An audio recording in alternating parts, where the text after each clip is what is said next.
Bonsoir. Au sommaire de ce JT, Claude Puel, licencié, l'entraîneur de l'OL paye l'absence de trophée.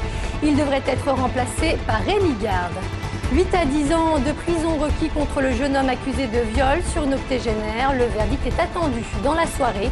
Et puis une véritable station pour le Rhône Express. Après plusieurs mois de retard, la navette entre La Part-Dieu et Saint-Exupéry vient d'inaugurer son terminus à l'aéroport.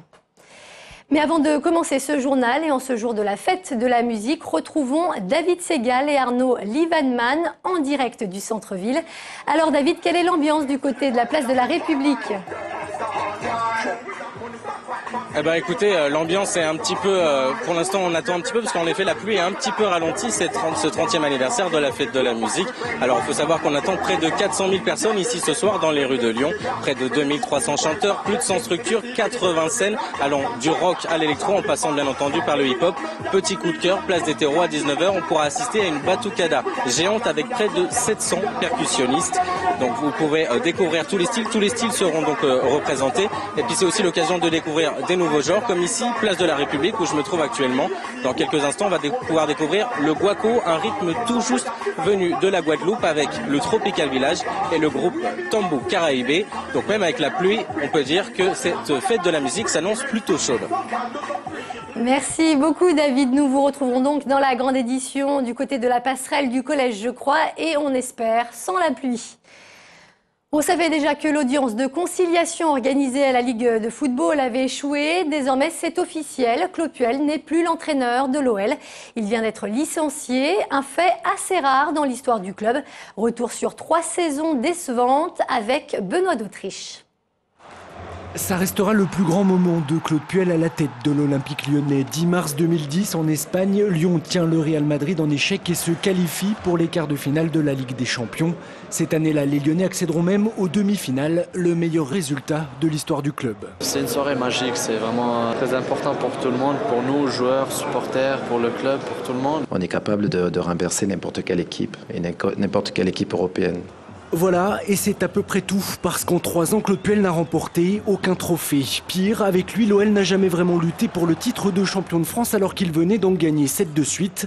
Dès sa prise de fonction en 2008, le niveau de jeu inquiète. Et pendant 3 ans, l'entraîneur lyonnais va sembler se défendre encore et toujours. Les équipes en cours de saison connaissent des coups un peu moins bien. Nous, c'est le cas en ce moment. C'est vrai que là, on est un petit peu dans la difficulté, mais c'est comme ça. C'est rageant de se faire égaliser dans les arrêts de jeu. Notre parcours ces derniers temps n'est pas à la hauteur de ce qu'on doit attendre de l'équipe lyonnaise. Un discours qui a fini par lasser ses dirigeants. Cette année, la pression était encore montée d'un cran. Banderoles, manifestations de supporters et même des aveux de son président, Jean-Michel Aulas. À tel point que dès le mois de février, l'entraîneur s'interrogeait déjà sur son avenir. En fin de saison, effectivement, je pourrais éventuellement décider de m'arrêter ou d'aller voir ailleurs.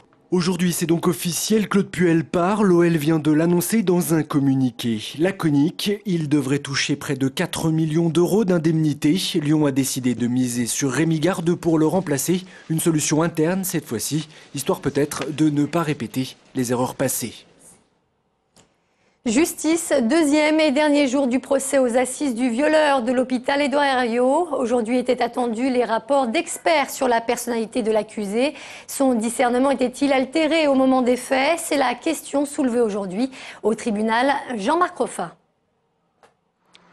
C'est une colère explosive, car il y a un avant et un après le 6 mai 2010. C'est en ces termes que l'avocat des parties civiles dénonce le viol à l'hôpital Édouard Herriot de Julien Bonnet sur l'octogénaire souffrant d'Alzheimer. Ce qui ressort principalement de l'expertise psychologique, c'est que Julien Bonnet, et la psychologue a employé à plusieurs reprises ce mot, n'a jamais été accueilli.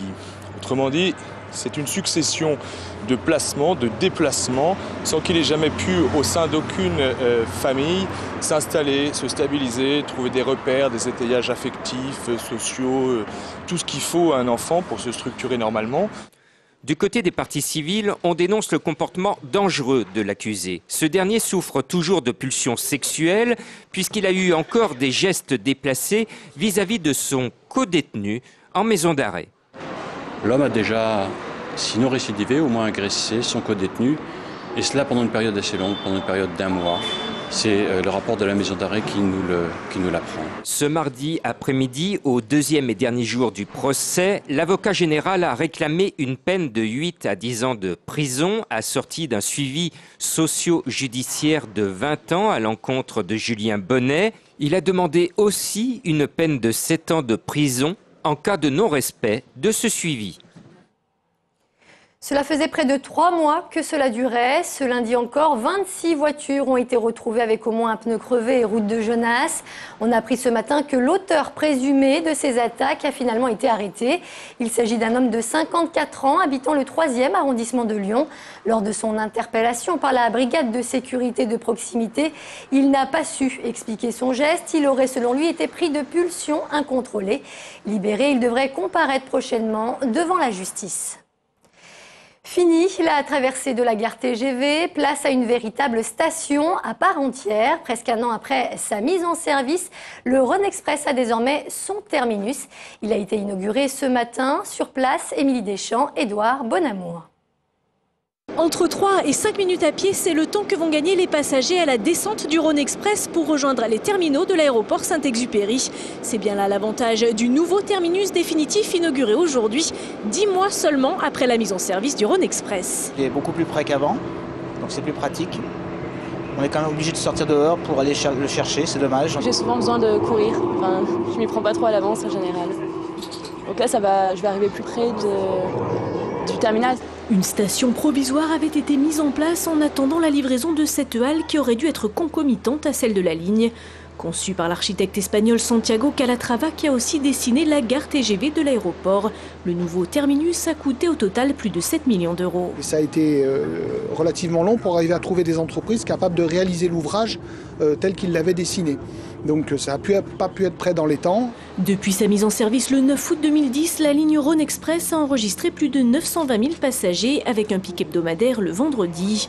Un chiffre qui a déjà largement dépassé la fréquentation de l'ancienne navette Satobus et ses 835 000 voyageurs en moyenne par année. En ce moment, nous avons 3 000 passagers par jour. Nous avons visé 1 million de passagers. Donc Rhône Express est tout à fait dans les fréquentations que nous avions prévues. Malgré un coût élevé, 13 € l'aller contre 8,50 € avec l'ancien Satobus, le Rhône Express devrait accueillir son 1 000e passager le 11 juillet prochain. Le résultat des analyses du laboratoire de Marcy-l'Étoile est tombé. Les steaks hachés sont bien à l'origine de la grave intoxication qui a touché 7 enfants dans le nord de la France. La bactérie E. coli a été retrouvée dans les échantillons étudiés. Les enquêtes se poursuivent au sein du laboratoire de référence pour déterminer à présent l'origine de la contamination de ces steaks par les bactéries. J-1 avant le démarrage des soldes d'été. Dès l'ouverture demain, les magasins devraient afficher des rabais de plus de 50%. Les commerçants de la presqu'île espèrent ainsi réaliser de meilleurs résultats qu'en hiver dernier. Aujourd'hui, l'heure est donc aux préparatifs dans les boutiques. Quant aux clients potentiels, certains ont déjà leurs petites astuces pour faire de bonnes affaires. Venir tôt le matin pour éviter les bouchons, la circulation. Mais quand je parle de bouchons, circulation, c'est les gens. Hein. J'ai la carte de pas mal de magasins. Du coup, ils me demandent de venir 2-3 jours avant pour mettre de côté. Et donc, du coup, ça m'évite de faire des soldes avec toute la foule et tout ça. Les soldes, pour moi, c'est toujours quelque chose. Il faut que je tombe dessus. Je fais un petit repérage dans les boutiques. Je fais le tour, en fait. Je repère les étiquettes, je regarde les prix, j'essaye. Et ensuite, je vais au moment venu, le jour J, en fait, essayer le vêtement. Et c'est la fin de ce JT. Merci de nous avoir suivis. Très bonne soirée sur TLM.